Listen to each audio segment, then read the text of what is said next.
Менің арнама қош келдіңіздер. Бүгін сіздерге Ерке Есмаханның балалық шағынан қазіргі дейінгі өміріне қысқаша шолу жасайтын боламыз.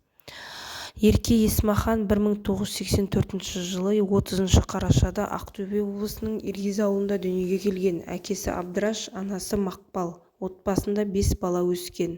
2 ағасы, 2 әпкесі бар. Алтынсарин мектебінде оқыған, ал 5 сыныптан кейін Ақтөбеде музыкалық мектепке түсіп, домбыра, қобыз және фортепиано үйренген.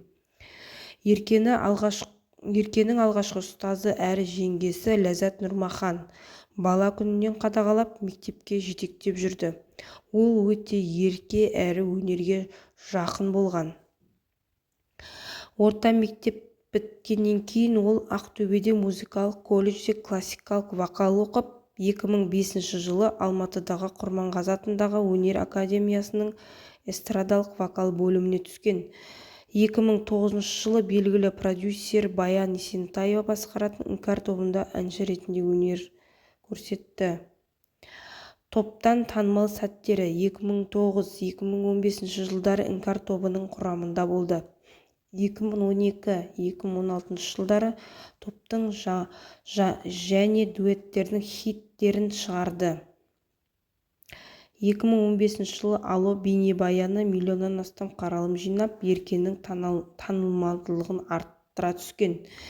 2017 жылы шыққан «Қайда» бейнебаяны ерекше сәт. Қазақ YouTube арнасында рекорд жасайды. 5 айда 40 миллион, одан кейін 140 миллион қаралым жинаған.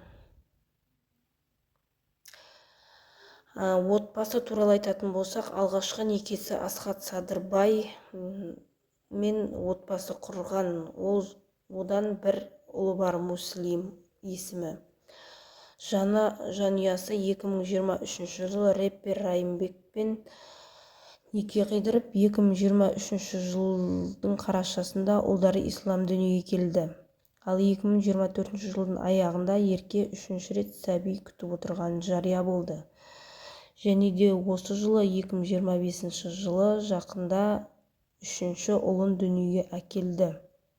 Ерке Есмахан әлеуметтік желілерде белсенді. Талантты әнші ретінде отбасын бейбіт және шығармашылықты тепе